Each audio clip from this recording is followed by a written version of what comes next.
வணக்கம் ஃப்ரெண்ட்ஸ். நம்ம இந்த சேனலில் ஷேர் மார்க்கெட்டிங் எப்படிலாம் ஃபண்டமெண்டலாக இன்வெஸ்ட் பண்ணலாம், ஒரு லாங் டைம் கேபிட்டல் கெயின்ஸை எப்படிலாம் உருவாக்க முடியும், தென் தெரியாமல் நிறைய பேர் ட்ரேடிங் ஷார்ட் டைம் ட்ரேடிங்லாம் பண்ணிகிட்ருக்காங்க. லாங் டைம் இன்வெஸ்ட்மெண்ட்டுக்கு இப்போ பிளான் பண்ணோன்னா அதில் ஃபர்ஸ்ட் ஆஃப் ஆல் வர்றது வந்து business model, company analyse. First அந்த பிஸ்னஸ் மாடல் நல்லா இருக்கா, கம்பெனியை விட business model first of all நல்லா பிஸ்னஸில் நல்லா ப்ராஃபிட் வரணும். ப்ராஃபிட் வந்தால் தான் எந்த பிஸ்னஸ் இருந்தாலும் அது நல்ல பிஸ்னஸ்னு சொல்லுவாங்க. ஒன்லி ஒன் திங், பிஸ்னஸ் பண்ணுறதுக்கு என்ன மோட்டிவ், ஒன்லி நம்ம ப்ராஃபிட் பார்க்கணும் தான். ஸோ ஒரு பிஸ்னஸில் ப்ராஃபிட் வருதுன்னு சொல்லிவிட்டு நீங்கள் எதை வச்சு தெரிஞ்சுக்குவீங்க? ஃபண்டமெண்டலாகவே போனோன்னா 100க்கு மேலே வந்து உங்களுக்கு நிறைய ரேஷியோஸ் இருக்குது. பட் எல்லாத்தோட ஒரு பிஸ்னஸ் ப்ராஃபிட் பண்ணுதுன்னு சொல்லிவிட்டு உங்களால் கிளியர் பண்ணோன்னா just simple way, return on equity எவ்வளோன்னு பார்க்கணும். ஒரு கம்பெனியோட ரிட்டர்ன் ஆன் ஈக்விட்டி எவ்வளோன்னு பார்க்கணும். ஸோ ஆர்ஓஇன்னு சொல்லுவாங்க இதை. அந்த ரிட்டர்ன் ஆன் ஈக்விட்டி ஒரு கம்பெனியில் ஆவரேஜாக ஒரு 15 அபோவ் இருந்துச்சுன்னா அது நல்ல ரிட்டர்ன் ஆன் ஈக்விட்டி. ஓகேவா? ஸோ 15 அபோவ் இருக்கிறது எவ்வளோ இருக்கோ அவ்வளோ உங்களுக்கு ரிட்டர்ன் வந்து நல்லா கிடைக்குதுன்னு அர்த்தம். இப்போது நம்ம ஃபார் எக்ஸாம்பிள் இன்வெஸ்ட் பண்ணுறோம் 3 கம்பெனியில், X company, Y company, Z company, 3த்துலையுமே 100 கோடி ரூபாய் நம்ம இன்வெஸ்ட் பண்ணுறோம். ஓகேங்களா? அதில் ஃபஸ்ட் இயர் ப்ராஃபிட் வந்து எக்ஸ் கம்பெனி எவ்வளோ வாங்குதுன்னா 10 crores எடுக்குது. ஓகேவா? 100 crores இன்வெஸ்ட் பண்ணி 10 crores ப்ராஃபிட்டாக எடுக்குது. ஸோ அந்த கம்பெனியோட வேல்யூ எவ்வளோ ஆகிடுச்சு? 110 crores. ஓகேங்களா? நெக்ஸ்ட்டு அதே செகண்ட் இயர் ப்ராஃபிட் என்ன ஆகுதுன்னா, செகண்ட் இயர் ப்ராஃபிட் இப்போ 110 crores அது இனிஷியல் அமௌண்ட் ஆகிட்டு, அந்த 110 crore 10% 121 crore second year profit. I mean 11 crore second இயரில் ப்ராஃபிட் பண்ணிச்சு. Last year 110 crore. Third year same.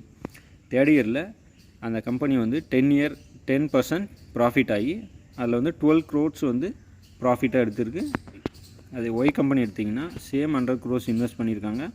அவங்க வந்து ஃபஸ்ட் இயர் ப்ராஃபிட் வந்து 15 crores ரிலீஸ் பண்ணியிருக்காங்க. 15 crores ப்ராஃபிட் எடுத்தாங்கன்னா அவங்க வந்து 100 கோடியில் 15 crores அவங்க 15% பேஸஸில் அவங்க வந்து க்ரோத் ஆகுறாங்க. அப்போ 115 crores second year, first year. Then second year அது என்ன ப்ராஃபிட் பண்ணுதுன்னா சேம் 15% க்ரோத்தில் அது ப்ராஃபிட் பண்ணுது. இப்போ 115க்கு 15% நீங்கள் க்ரோத் பண்ணிங்கன்னா 132 crores வரும். ஸோ செகண்ட் இயர் ப்ராஃபிட் வந்து 132 crores அது வந்து ப்ராஃபிட் பண்ணுது. தேர்ட் இயர் அதே 15%க்கு க்ரோத் பண்ணால் அது வந்து 152 crores அதோட இனிஷியல் அமௌண்ட் ப்ளஸ் ப்ராஃபிட் ரெண்டும் சேர்த்து 152 crores ஆகிடும். அது இசட் கம்பெனி எடுத்திங்கன்னா சேம் 100 crores. அதில் வந்து அவங்க என்ன பண்ணுறாங்கன்னா 20 ஆவரேஜில் வந்து அவங்க க்ரோத் பண்ணுறாங்க. ஸோ 120 crores ஆகிடுச்சு ஃபஸ்ட் இயர். செகண்ட் இயர் 144 ஆகிடுச்சு. ஐ மீன் 120 + 24 crore 20%. ஓகேங்களா? Third year 172.8 crores for third year profit ஓவராலாக. ஓகேங்களா? இப்போ நீங்கள் இதை பார்க்க போனீங்கன்னா, இது எல்லாத்தையும் பார்க்க போனீங்கன்னா ஒரு ஒய், இசட், எக்ஸ் 3 கம்பெனியும் இப்போ 3 கம்பெனியுமே க்ரோத் பண்ணுறாங்க, 3 கம்பெனியுமே ப்ராஃபிட் பண்ணுறாங்க. ஆனால் 3 கம்பெனிலையும் ப்ராஃபிட் வேறு. அது எதை பேஸ் பண்ணியிருக்கோன்னா அதுதான் உங்களோட ஆர்ஓஇன்னு சொல்லுவாங்க. நீங்கள் எவ்வளோ கேபிட்டல் போடுறீங்களோ அதுக்கு வந்த ரிட்டர்ன், இந்த ஆர்ஓஇ எவ்வளோ அதிகமாக இருக்கோ அவ்வளோ நல்லது தான்.